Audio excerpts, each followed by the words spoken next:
So hello, welcome to Ace Reporter. So this is a brand new YouTube channel. It's my first ever YouTube video ever. And eventually this channel is going to be doing some other things that we'll talk about later. But first I want to tell you a little bit about myself. So I am 53 years old. I am a professional journalist.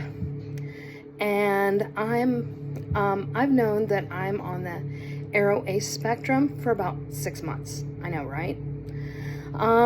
So one of the things that I've been thinking about is something that a lot of people think about when they come out later in life, which is how did I not know this? You know, I consider myself pretty self-aware. I don't live my life under a rock. My job brings me into contact with a lot of people from all different situations in life. I'm active on social media.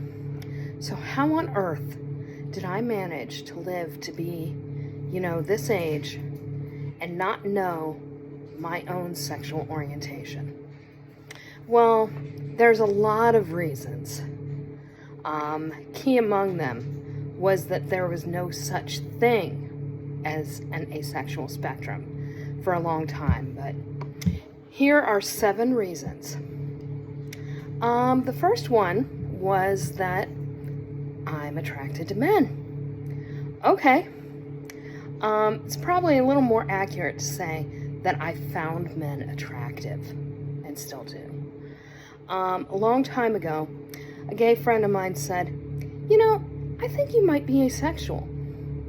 Now, if this was a movie of my life, this would be known as foreshadowing.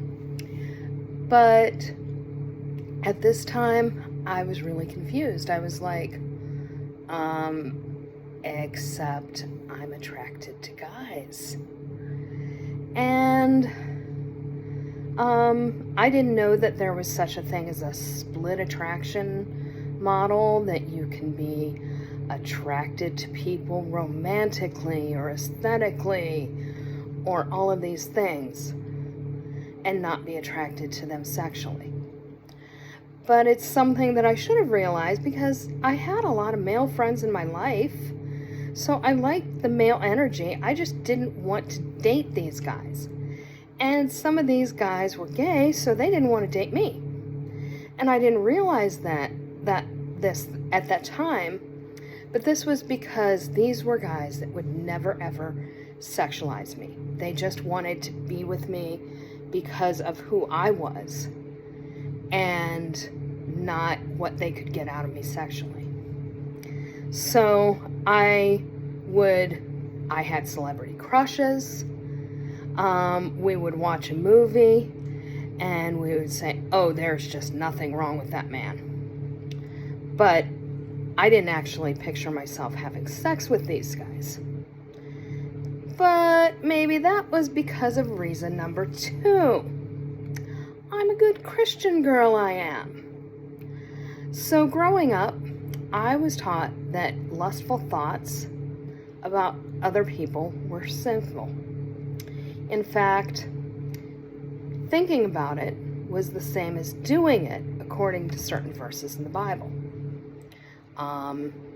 Jesus actually said that if you looked at a woman lustfully, you were having adultery with her in your heart.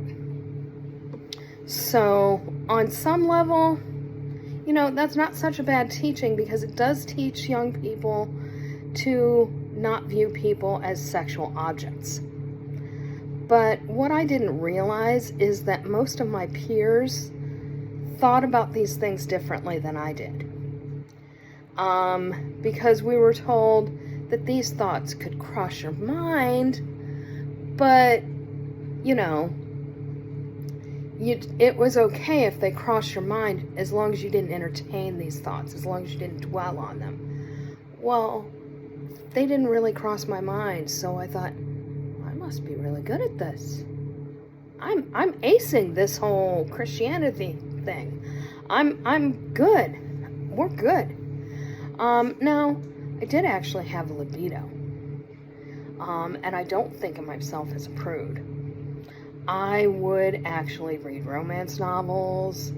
I'm cool with steamy scenes in movies. And, you know, there's a micro label for that, but we'll talk about that some other time.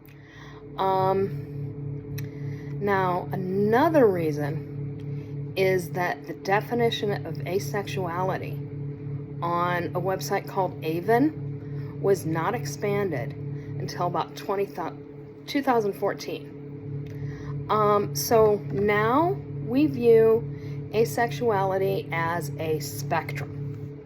You know, you have your sex repulsed aces, you have your gray asexuals, you have your demisexuals, you have all kinds of people representing all different varieties on the spectrum. But back then, there was no spectrum.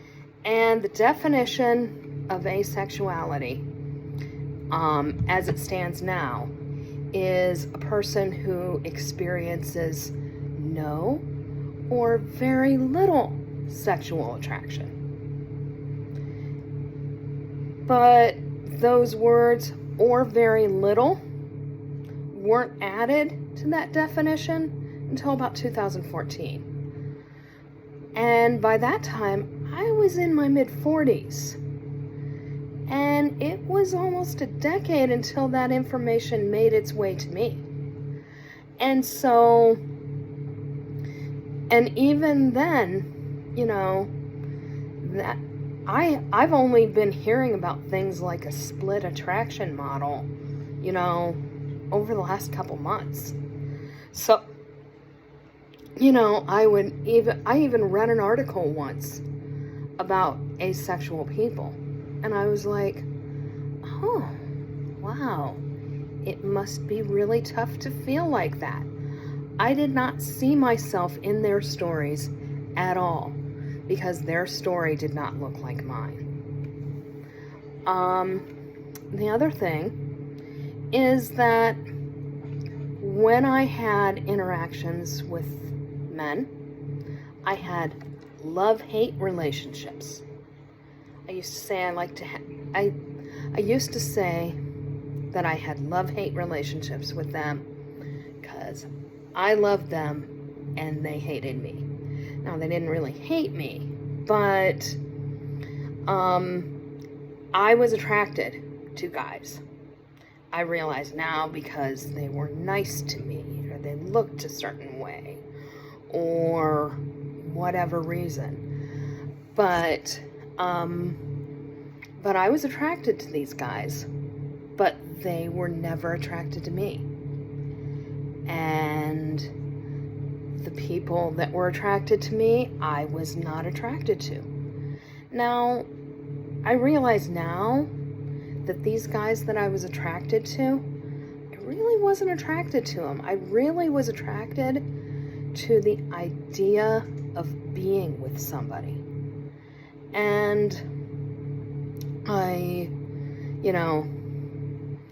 wanted to be with somebody, so I would pick somebody who was unattainable and unavailable and liked a different kind of girl than I was, or had a girlfriend already, and I,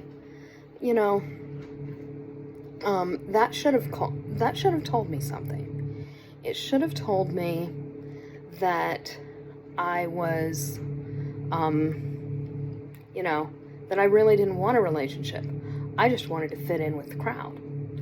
But at the time, what it told me was that I was unattractive to these guys. And I only attracted people who were unattracted to me. Who unattractive to me. There. Okay. I was in love with love. I love a good rom-com.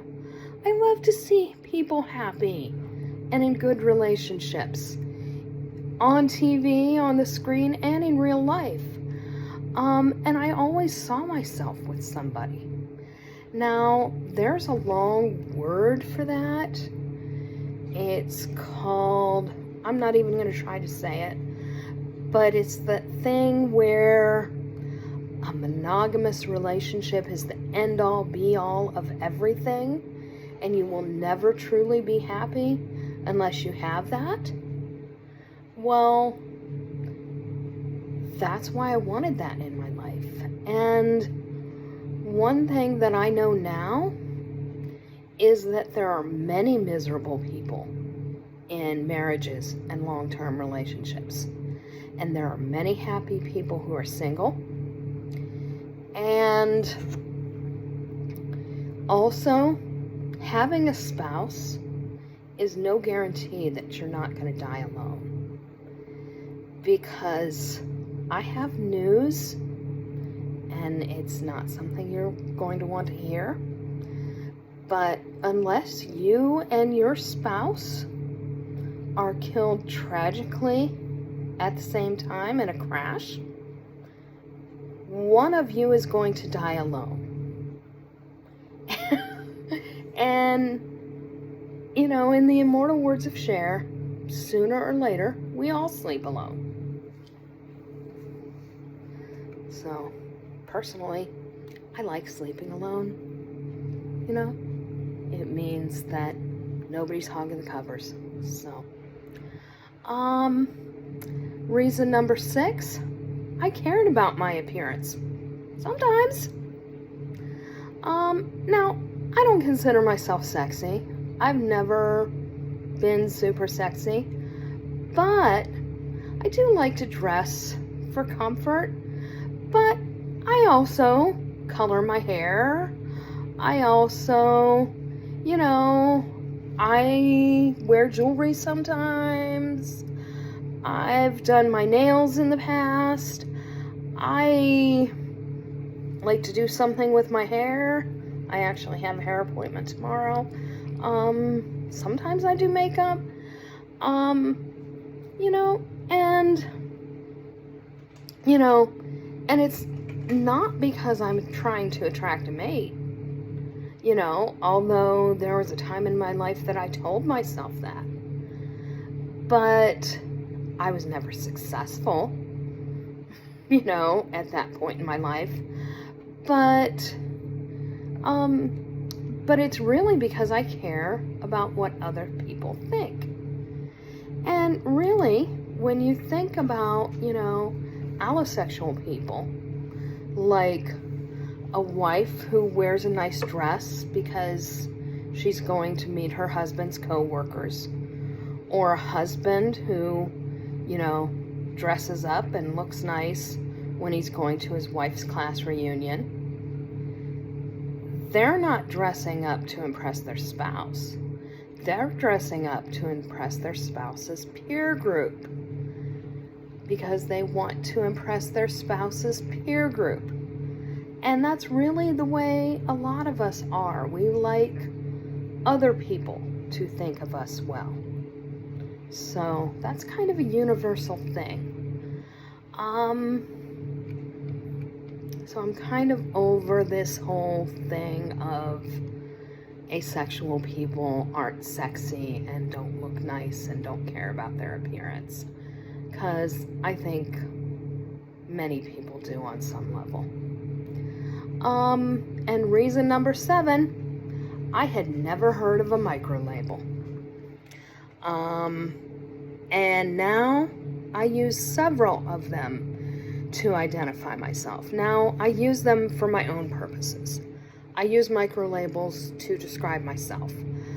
I don't really use them when describing myself to other people, except other ace people. Not really even that all the time. People say that they cause confusion, and I think they're right, but I also am very down with the microlabels, because if it wasn't for microlabels, I wouldn't know I was ace. Now, the reason I said all of those reasons is because there is no right way to be ace. Asexuality is a spectrum, and there are all kinds of shades and variations. Now, since realizing that I was ace, I've been hearing that there is a need for ace representation in the world. And a lot of this is just ace people being themselves. And that while we need all ace people to elevate their voices, I've been hearing that there's 3 kinds of voices that are lacking out in the universe. Black aces, sorry, can't help you there. Male aces, again, totally unqualified. Mature aces, ding, ding, ding, we have a winner. So, this leads me to the reason that my channel is called Ace Reporter. So let me put on the reporter hat. Eventually, my goal with this channel is to interview aces from all walks of life. I want to talk to some of those black aces. I want to talk to some of those male aces. I want to talk to people who are demisexual and gray sexual and sex repulsed and trans aces and all kinds of people. I was really hoping that I would be more ready to go on this than I am, but I do need to work out some logistics of how that's going to work because of the noises in the environment in which I do this. And time is also an issue for me. So, but that is it. So, eventually, I am going to put on the reporter hat, and I am going to be talking to a few of my best friends in the ACE community about what it's like to be ACE. But I want to let you know that there is no right way to be ACE. There are lots of diversity out there, and I want to talk to people from all walks of life because I am a collector of stories. I am a storyteller, and I think that your stories are so much more interesting than mine. And a lot of you are probably my elders in the community because you've been out much longer than me. So, thank you for watching this video. If you would like, subscribe, do all the things. I promise I'll bring you more content in the future. Until then, peace.